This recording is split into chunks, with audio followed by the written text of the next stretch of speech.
Find your way to your seats and silence your phones. Our program will begin momentarily. And then I don't feel so bad.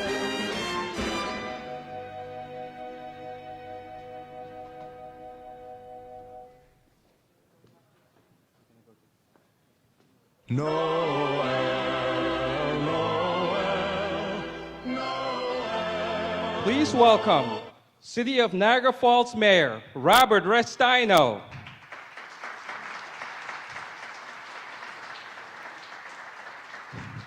New York State Parks Commissioner Eric Kulisade.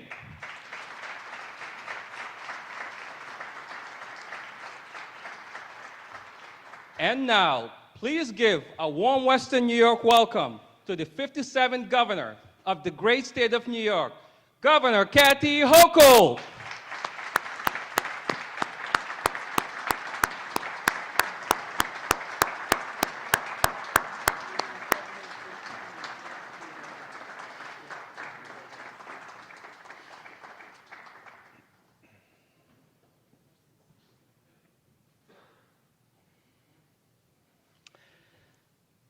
Good afternoon. It is my distinct pleasure to welcome you today here to the first day, the opening day of the Ralph C. Wilson Jr. Welcome Center at Niagara Falls State Park.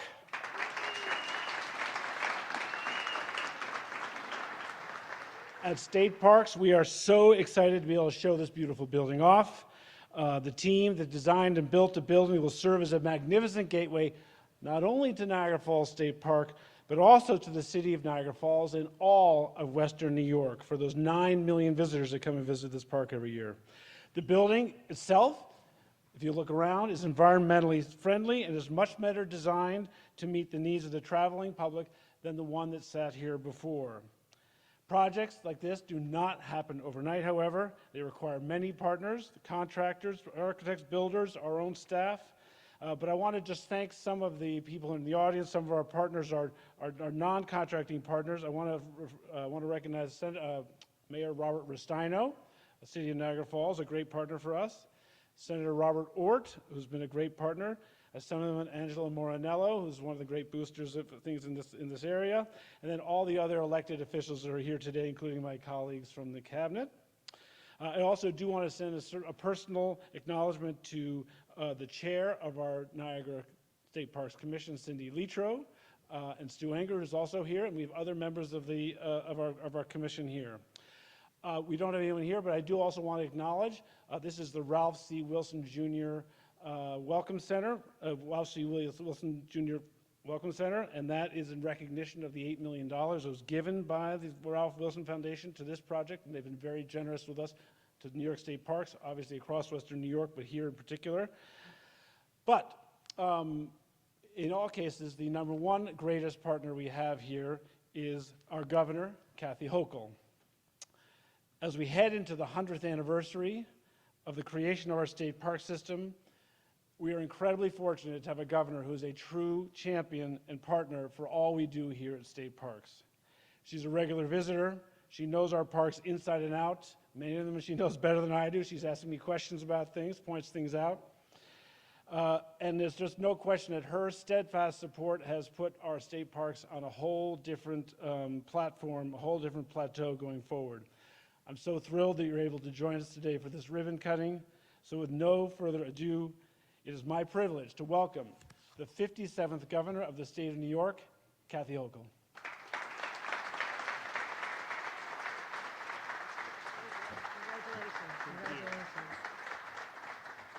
What a great day this is. They're not just talking about the game. Yes, I'll take it. Buffalo Bills blue, I'll wear that every day. On the way over, I just realized all the excitement that is being captured here today, and to walk in, this is jaw-droppingly beautiful, especially for those who's been here before to the visitor center. Okay, you know what I'm talking about. I mean, the facility we had here before may have served people back 35 years ago when it was built, but for those who had the vision 100 years ago to say this is a park that should be showcased to the world, I would have recommended that they use glass so you can actually see what we're talking about here. This is the place you showcase to the rest of the world what is out these doors. And so I'm really, really excited to be here. And I think about crossing the Grand Island Bridge. You get a little nervous when you're a kid. I have memories of crossing over, and you always think to yourself, okay, if something happened and the car went off into the water at this very point, at this highest point, would we end up going over the falls? I mean, these are things, I thought about it just now, like reacting back when I was a kid. Okay, at what point can I make it over the falls? So growing up around here, it's just part of our identity. And so you go over the falls and you think about, you go over the bridge, you start seeing the mist in the distance, and the water looks kind of calm and looks peaceful and tranquil, and then the mist gets a little closer, and then the water starts churning, and the rapids start, and you get right up near the edge, and it's so exhilarating, and there's nothing like it on the entire planet. And it's a sign that there's nothing on earth at all like this, and we have something that is a treasure. And as someone who grew up here, I knew the historic significance. I knew that there's a story of the indigenous peoples. In fact, today showcased on the first floor of the governor's residence is a large painting of Niagara Falls with the indigenous peoples looking at it with the same awe that we look at it today. So I'm really proud of that. But it's also just the landscapes that have been captured in so many photos and paintings, and of course the waterfalls. So I just wanted to say, as we welcome the world here and roll out our version of a welcome mat. How about this for a welcome mat? This is for the rest of the world. That's our welcome mat.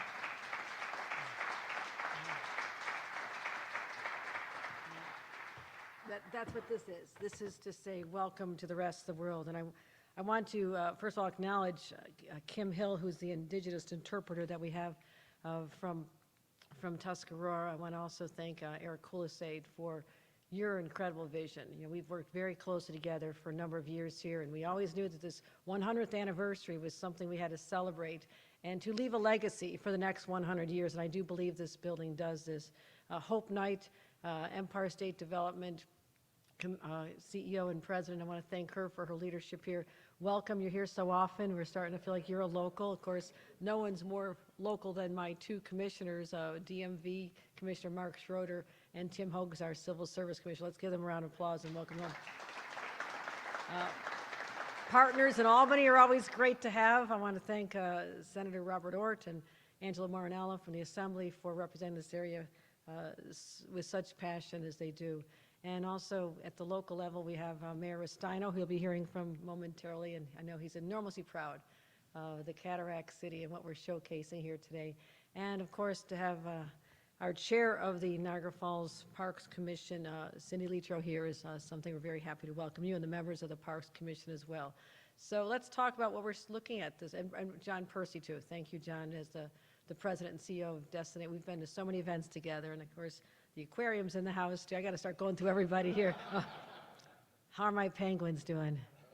Okay. All right. Are they getting any taller? Okay, they're really short. Little kids think of penguins like this, and they're like this, but that's all right. They're adorable. Oh, they'll grow up someday. As I said, I do think this is one of the most spectacular places, and not just our state, but truly in the world. And we talked about how important this is and how beautiful it is. And we're just so fortunate to have it right here. And when people come here, we want them to not just explore the Maid of the Mist. I was on the Maid of the Mist not this summer, but the previous summer on the electric Maid of the Mist. I mean, how about that? How extraordinary that is. It is, and I watched how they charged it. It's amazing. And also the Cave of the Winds, kind of get that excitement when you're heading down there. And am I going to make it or am I not going to make it? The little kids love that. And the top of the falls restaurant is extraordinary. And just what Frederick Law Olmsted envisioned here. I mean, it's so beautiful. It is so beautiful. But we know it, but so do 9.44 million visitors, which is amazing. That's more than any other park in our state receives here. And last year, our state parks overall hit almost 80 million visitors. We are breaking records every day of the week because people know how incredible our parks are here in the state of New York. So we want to keep attracting people, let them have a memorable world-class experience, and make sure that they want to come back with their children and grandchildren for years to come. So in I'm sorry, 2021. It seems like a long time, but back to 1821. So when I first became governor, I announced a $46 million center to welcome everyone from around the world and improve the experience overall, and I knew we could do better. And we teamed up with so many attractions. What we're doing here, we're going to have incredible interpretive exhibits that'll be displayed. We have, let me just mention some of the things we're doing here. 28,000 square foot new ticketing and information desk, interpretive museum space, immersive experience, incredible topics, a variety of topics, including natural, industrial, indigenous American people's history, concession spaces, restrooms, support services, and just incredible, but something that we all might really enjoy is the local food. I mean, this is not some national chain coming in here and saying we're going to take up your space. This is local. This is Di Camillo's Pizza. I mean, we're talking next level pizza here. We're talking, and hopefully they can bring some cannolis over while they're at it. Can I do a special request for let's sell their cannolis. They're the best. Costanzo's Bakery, Salen's hot dogs. Lily had one yesterday. They're so good. Perry's Ice Cream, Oxford Pennant, and New Era hats will also be part of the retail here. And also, cutting the ribbon on something named after Ralph Wilson. On a day after a game, we rode the Cowboys out of town. That was fun. And I happened to be there. In my box, to show how magnanimous Crystal People Stokes are, and we let Carl Heasty in, who's the speaker. Familiar with your speaker? Do you know this about him? Dallas fan. Okay. No, truly. I walk in, and the first few downs, he's cheering like crazy, and all of a sudden, his side got really quiet. I've never seen him so quiet. I just want to reflect on that. But he was a good sport, I think. But it was a great day for all of us. So to have the Ralph Wilson Center here, Welcome Center, his name will live on in so many different places. And I know there's not a representative here today, but they couldn't make it. But what Mary Wilson has done for this community also, it's just given us a chance to believe in ourselves again. It's not just a sports team and the legacy, but also just allowing us to have the extra resources, the extra $8 million to really just put a special exclamation point on everything we're doing here. The Children's Center, I mean, I don't know if there's going to be a single building in Western New York that doesn't have the name Ralph C. Wilson Jr. on it, and that's okay with me. I don't need it all to say New York State. Let's put his name on everything. So it's an incredible gateway, and I'm so proud of everything we're doing here. So let's continue on. Let's continue the journey of showcasing what we have, developing more resources and opportunities for people to understand, this is an important part of our history. The Underground Railroad, right around the corner here, came through here. We're showcasing that. We're talking about so many other attractions. But I also want to make sure that we're investing in current projects as well. Not always as big as this, but today I'm proud to announce $4 million capital grant for the Niagara Arts and Cultural Center. So that's a recognition for them. The center's auditorium, we're going to help them restore the 1,000 square feet or 1,000 seat theater to its original historic grandeur. And that's what you do. I mean, these were built at a time when people had such imagination and such vision. They didn't hold anything back on making beautiful spaces like this facility has. And then it declines over time and it becomes too expensive to recapture the story and the grandeur. And that's exactly what we're doing here. We're going to bring back a piece of history as well, and also integrating modern technology and having contemporary productions. So I'm excited about that, but also we're committed to announcing the $2.25 million for Oakwood Cemetery as well, because that was built before the Civil War, and it's an important part of our heritage. And they're going to be able to restore some of their buildings, and so people can visit this and just reflect back on an earlier time, and we'll fix up the chapel and make sure that these buildings stand for generations to come. So we got Santa Claus came a little bit early. It wasn't just about this, but I thought we'd sprinkle around a couple more gifts to this area because there's so much to offer here. And I hope that those of you who live here day in and day out never lose that sense of awe that I have when I come back to this area. It is unique, it is special, it is spectacular. So never forget that, and the rest of New York State is incredibly proud that we are home to one of the greatest wonders on this planet, and it's going to continue to be because of investments like this and products like this, something we're proud of for generations to come. So thank you, everybody. And with that, I also do want to recognize the men and women of labor who helped build this facility. And I want to thank Paul Brown for his work here and all the members of labor. Thank them for what they've done. So let me bring up the mayor at this point to talk about how proud he must be to have this right in his hometown. So Mayor Ristino.